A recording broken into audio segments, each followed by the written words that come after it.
In the previous video we looked at how the Soviet governments challenged the bureaucracy by having struggle sessions where people could directly ask and criticize politicians, and where bureaucrats could be tried and expelled for instances of corruption. However, the most intense period of purges came to be the years of 1936 and 1938, under the so-called Great Purge. This period is what most people remember Stalin for, and if you were to ask what exactly made Stalin a dictator, they would probably tell you about this period of time. However, there's a lot of myths and misinformation about this period, so in this video we're going to look into the sources to see what actually happened. And as with all the other videos in this series, all the sources that we use for this video are provided in the article linked in the description below. This all started with the assassination of Sergei Kirov. In 1934, Kirov, the leader of the Soviet Communist Party, a very high-ranking member of the Soviet Communist Party, was assassinated by a man named Leonid Nikolaev. While initially claiming to be a lone gunman, he later testified to being part of a conspiracy of Zinoviev Kamenev opponents. Some tried to claim that it was actually Stalin who was masterminding the whole event, but there is no actual evidence of this. Historian Getty talks about this theory, saying how there were investigations done specifically in order to try and find any evidence to pin all the blame onto Stalin, but could not find any evidence. Over the years, there were 3 and perhaps 4 blue ribbon investigations of the Kirov killing. Khrushchev and Gorbachev wanted to pin it all on Stalin, and all of them handpicked their investigators accordingly. Having been able to acquaint myself with archival materials from these efforts, it is clear that none of the 3 investigations produced the desired conclusions. In particular, the Khrushchev and Gorbachev era efforts involved massive combining of archives and interviews, and failed to conclude that Stalin was behind the killing. Stalin's efforts, of course, concluded that the opposition did it, and was the basis of the Moscow trials. Furthermore, it doesn't make any sense for Stalin to have organized it, because he had no prior knowledge of this, and was reported to be very surprised by the events when they occurred. Furthermore, if Stalin did organize it, don't you think he would have made it seem as if his opponents were directly involved in this? As Getty writes, he didn't directly incriminate Zinoviev, Kamenev, or Trotsky. If this had been Stalin's plan from the beginning, i.e. before the killing, he would have found a better tool, or would have faked or forged Nikolaev's testimony. He didn't. There is also no motive to do this in the first place. Stalin's opponents posed no political non-violence threat. Trotsky had already been exiled by this point, and had almost no political support compared to Stalin. So it makes no sense for Stalin to have masterminded this in the first place, considering the fact that without using violence, these groups posed no threat.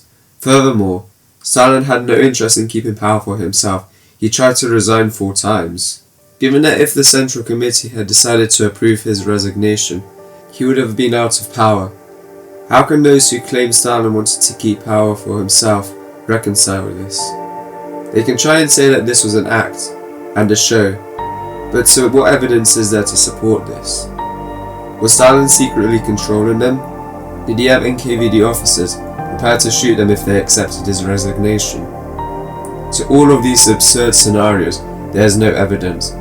So given all this evidence, how can one still believe in the narrative that Stalin was a dictator wanting to control political power for himself? So given all this evidence, it's clear that the only people who can still believe this narrative of Stalin being a dictator are people who are just speaking from ideology. With all this aside, now having evidence suspecting that the assassination was connected to an underground political bloc, the NKVD began an investigation to find their connection to the murder.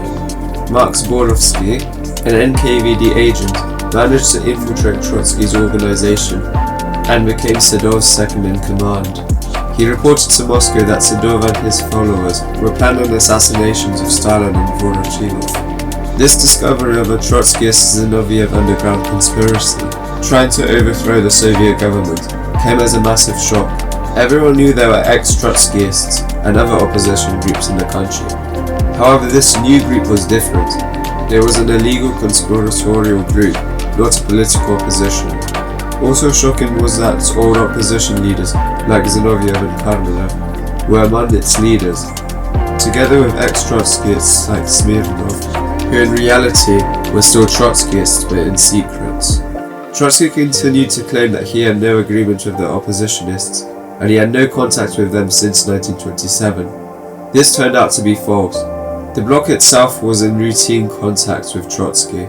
Much of the NKVD investigation material are still classified in Russia, so we don't know all the evidence that they had. We have some of the testimonies describing the Trotskyist Bloc, its contact with Trotsky, and the names of some of its members, which are confirmed by the materials from the Harvard Trotsky archive. Zinoviev, Kamenev, Preobrazhensky, Smirnov, and others were directly named as members of the conspiratorial bloc. In Trotsky's correspondence discovered by Trotskyist historian Pierre Brouet, Radek and Sokolnikov were named in maiden receipts of Trotsky's correspondence, which were discovered in the Trotsky archive by Getty. The actual letters have been removed from the archive by someone unknown, before it was open to researchers. We also know after the fact that the evidence compiled by the NKVD against the correspondence ended up being accurate as conspirators, such as Tuchkachevsky, later spoke about their plans of assassinations after they left the Soviet Union. Our group had a plan to assassinate Kirov and Kalinin, the presidents of the Soviet Union. Finally, it was another group that assassinated Kirov. In 1934, there was a plot to start a revolution by arresting the whole of the Stalinist-backed 17th Congress of the party. A comrade from the group, Klava Yeremenko, proposed in mid-1936 to kill Stalin. There had already been no less than 15 attempts to assassinate Stalin. None had gone near to success. Each had cost many brave lives. Once the Trotskyist Radek gave himself up and confessed to the NKVD, Tokayev wrote this: Radek provided the culminating evidence on which Bukharin was arrested, tried, and shot. We had known of Radek's treachery at least a fortnight before Bukharin's arrest on October 16, 1936, and we tried to save Bukharin. Bukharin later confessed, saying, "The trio, Bukharin, Rykov, Tomsky, became an illegal counter-revolutionary organization. Close to this illegal center was Yanukovych, who had contact with the center through Tomsky." About the autumn of 1932, the next stage in this development of the Right organization began, namely the transition to tactics of a formidable overthrow of the Soviet power, terrorism, steering a course for a direct alliance with the Trotskyists. Around this time, the idea of a palace coup was maturing in the right circles. This was when the political bloc of Kamenev and Zinoviev originated. In this period, we had meetings also with Sirtsov and Lominatse. In the summer of 1932, Pitakov told me of his meetings with Sedov concerning Trotsky's policy of terrorism. We can be certain Bukharin spoke fairly accurately, as even evidence outside the Soviet archives corroborates it. Zinoviev, Kamenev, Lominatse, etc. were named in Trotsky's letters, which were discovered in 1980, and Yanukovych is confirmed as a member of the right-wing conspiracy also by Tokayev. Now looking at Marshal Tuchkachevsky. Tuchkachevsky said several pro-Nazi German statements during his trip to Britain, which got him known by the French and Czechoslovak government. The information that such an important figure, such as Tuchkachevsky, took a pro-German stance caused great concern in Paris and Prague. The two governments notified the Soviet government about Tuchkachevsky's statements. This was of great concern. It got even worse as Tuchkachevsky was given military secrets to the Nazis and had even agreed with Hitler to help him take Ukraine. This of course was reported to Moscow by the Czech government when they became aware of the incident. One report states, "People of the French Deuxième Bureau told me long ago that Tuchkachevsky was pro-German, and the Czechs told me the extraordinary story of Tuchkachevsky's visit to Prague. When towards the end of the banquet, he had got rather drunk. He blurted out that an agreement with Hitler was the only hope for both Czechoslovakia and Russia, and he then proceeded to abuse Stalin. The Czechs did not fail to report this to the Kremlin. and that was the end of Tuchkachevsky and so many of his followers. This evidence should already be quite convincing, as it was reported by the French and Czech governments, and they had no motive to report Tuchkachevsky unless they did have a reason to suspect he was working with the Nazis. Unless the anti-communists want to try and claim that they were controlled by Stalinists, which again is absolutely ridiculous, and nobody would ever make that argument unless they are speaking from ideology. Furthermore, even if the reason for the French and Czechoslovak governments were trying to frame Tuchkachevsky, it was still them who are trying to create the conspiracy, not Stalin and the Soviet government. When the NKVD discovered a network of traitors inside the Soviet Red Army centered around Tuchkachevsky, they obviously began investigations. In his letter, Marshal Budyonny describes the interrogation of one of the members of the military conspiracy. Primakov very stubbornly denied that he led a terrorist group consisting of Schmidt, Kuzmichev, and others against Com. Voroshilov, he denied this on the basis that he said Trotsky had entrusted him, Primakov, with a more serious task, to organize an armed uprising in Leningrad. Primakov did not, however, deny that he indeed earlier led a terrorist group, and for the purpose he had recommended Schmidt to be the post commander of the mechanized corps. In connection with the special assignments of Trotsky's, Primakov worked on the 25th Cavalry Division with the divisional commander Zhibin. According to him, Zhibin was assigned to meet Trotsky at the border once the rebels had taken over Leningrad. Both Voroshilov and Budyonny were close associates of Stalin's. If they had framed Tuchkachevsky together, they would not have discussed the investigations in this way.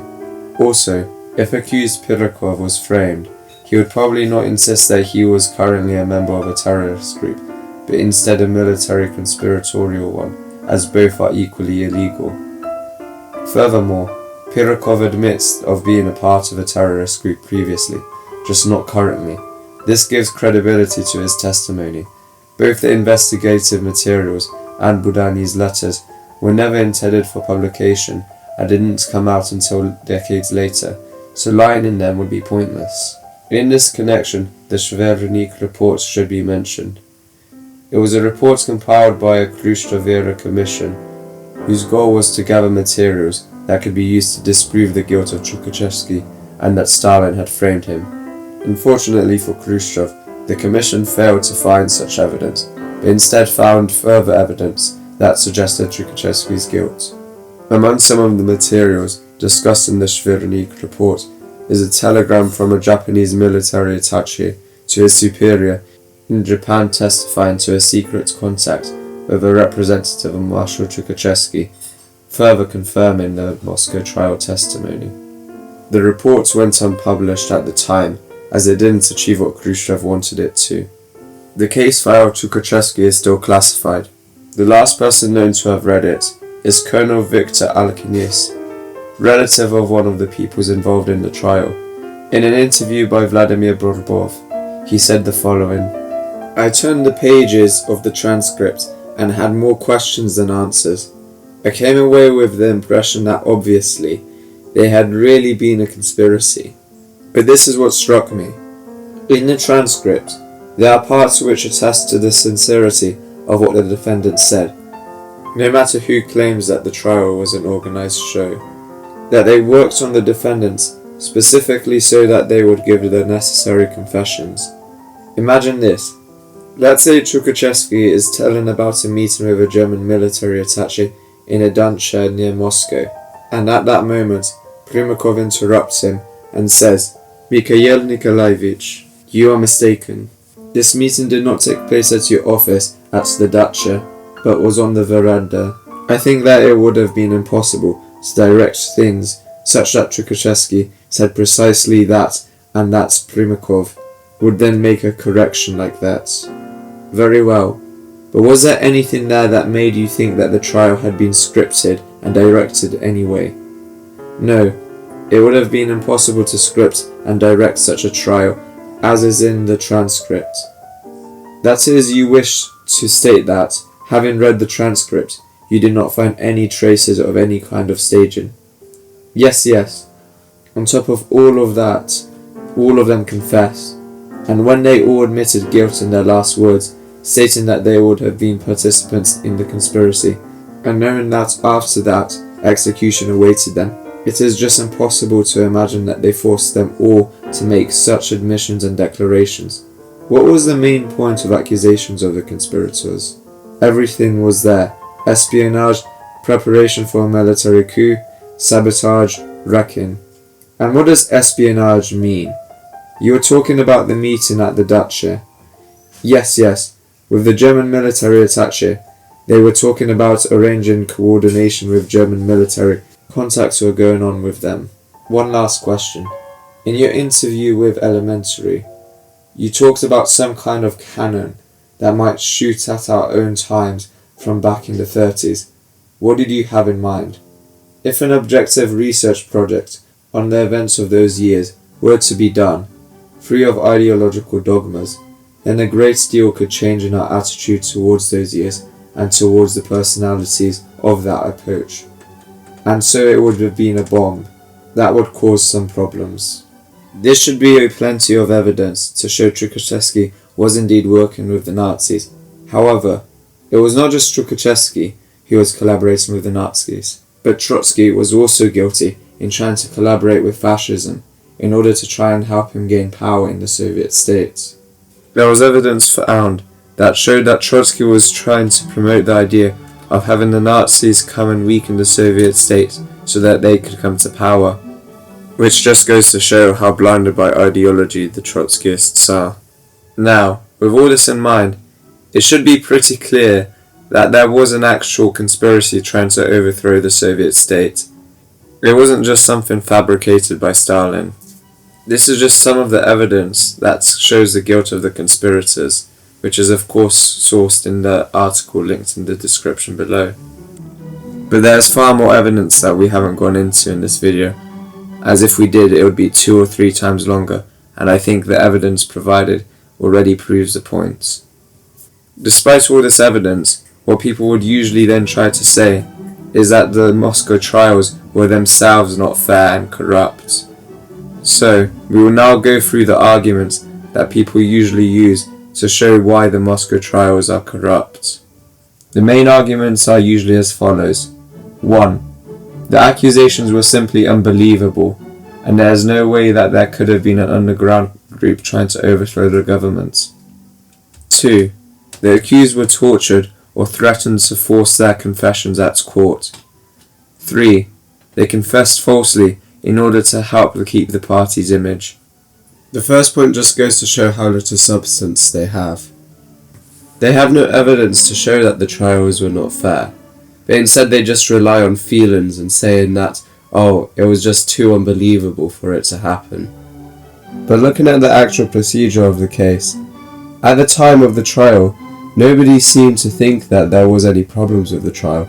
It was only Trotskyists and hardcore anti-communists who had an ideological reason to want to believe that the trials were a sham. At the time, there were many mainstream Western outlets who were forced to admit that the trials were fair. American ambassador Joseph E. Davis was present at the Moscow trials and did not see any problem with the trials and that they were conducted in a fair manner. To quote his exact words, he said, "With an interpreter at my side, I followed the testimony carefully. Naturally, I must confess I was predisposed against the credibility of the testimony of these defendants. Viewed objectively, however, and based upon my expertise in the trial of cases and the application of the tests of credibility which past experiences had afforded me, I arrived at the reluctant conclusion that the state had established its case, at least to the extent of proving the existence of a widespread conspiracy and plot among the political leaders against the Soviet government, and which under their status established the crimes set forth in the incident. I am still impressed with the many indications of credibility which obtained in the course of the testimony. To have assumed that this proceeding was invented and staged as a product of dramatic political fiction would be to presuppose the creative genius of a Shakespeare and the genius of a Belasco in stage production. The historical background and surrounding circumstances also lend credibility to the testimony. The reason in which Sokolnikov and Radek applied in justification of their various activities, and their hoped for results were consistent with probability and entirely plausible. Davis was not the only one present who said that the trials were conducted in a fair way. Belgian Minister de Tellier, who was also present, also concluded that the trials were conducted in a fair measure. He said that from the evidence at the trials, there was no doubt that there was a widespread conspiracy and that the defendants were guilty, as well as other ministers and other foreign visitors who were also present at the trials, also said that the trials were done in a fair way. Even many Trotskyists ended up changing their mind once looking at the evidence. You don't even have to take their word for it either. All the court proceedings are public, and looking through them, there is no evidence to suggest that the trials were a sham. It is pretty clear from the evidence presented that the defendants are guilty. So now moving on to the second point of the defendants being tortured. There is no evidence to back this, and so again it just relies on people already having a bias, so just accepting whatever is given to them without presenting any evidence. Furthermore, at the trial there was no evidence of them being tortured, no physical or mental marks, so again this is all speculation coming from ideology.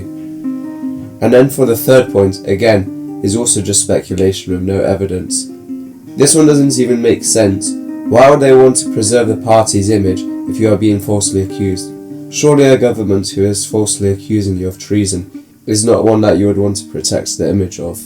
One thing you might be asking is, okay, we have gone through all the details into the investigations of the conspirators. However, what does all of this have to do with Stalin? It seems like this is something that the NKVD was doing, that Stalin was completely uninvolved in. And you would be right. A lot of people see Stalin as some sort of omnipotent god who was controlling every aspect of the Soviet Union.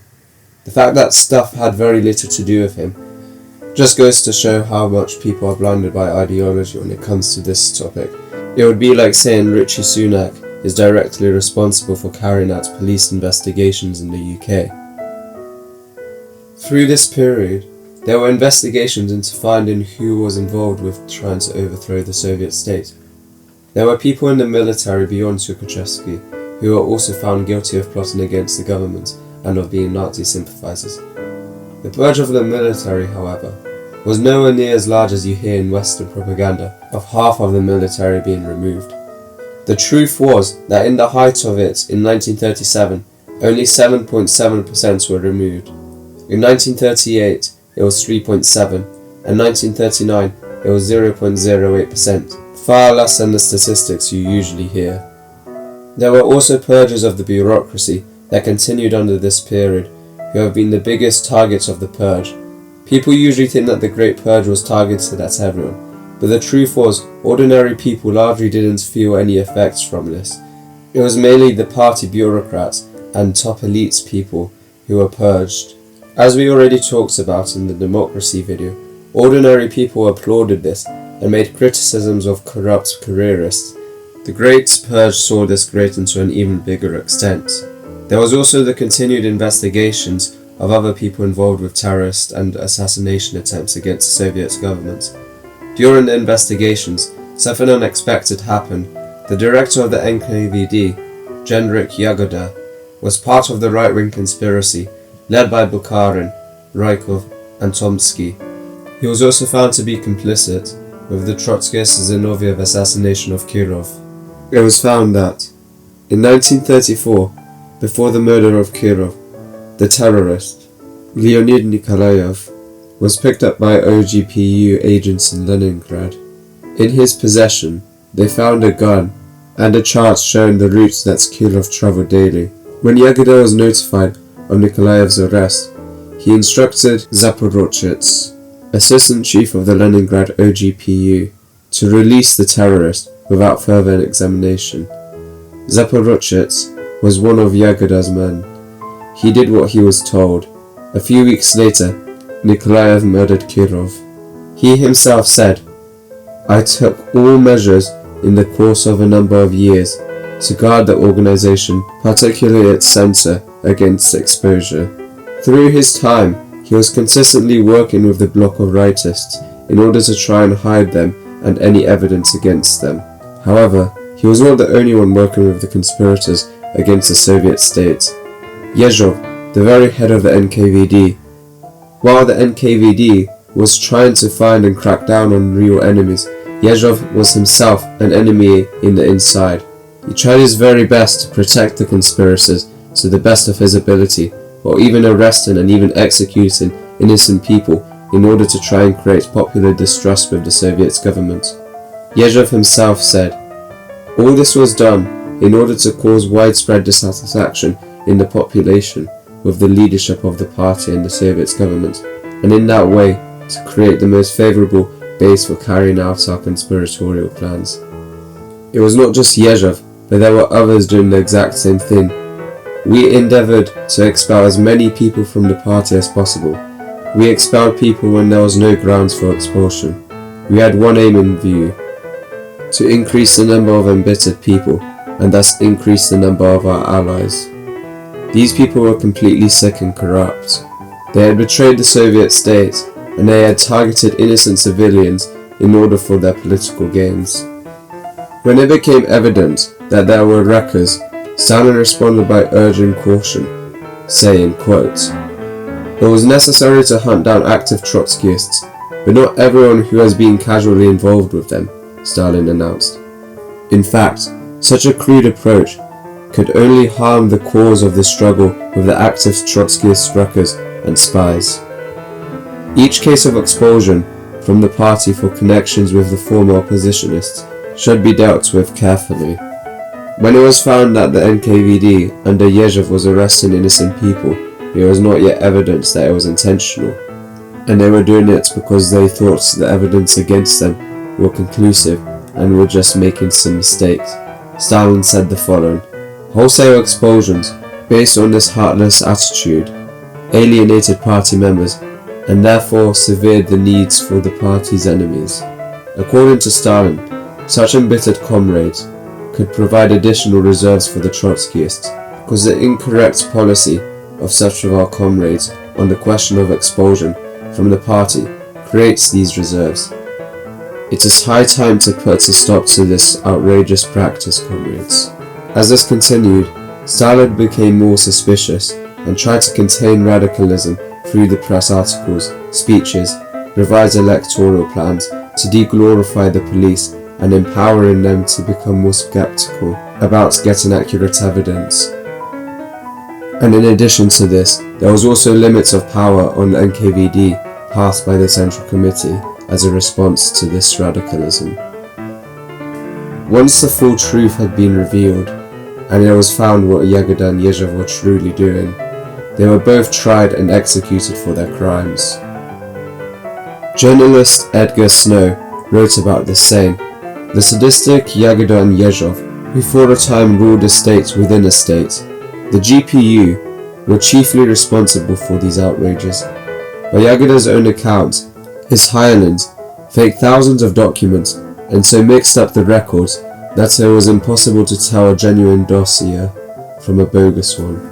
Curiously, the public does not seem to blame Stalin for having permitted such a Frankenstein to develop, but instead gives him credit for having cleaned up the Yagoda gang and brought the secret police back under the control of the Politburo, which he did when the GPU was crushed. It was thanks to Yezhov that the Great Purge gained its reputation of false witch hunts. He wanted to cause as much damage to the Soviet government as possible, no matter the cost. This period goes to show us that an event is never one-sided and cannot be blamed on a single individual person. There were different people, all of them with different goals, and even people inside the NKVD trying to infiltrate the investigations. A statement like, "It was all done because Stalin was paranoid," is not really an accurate telling of the events.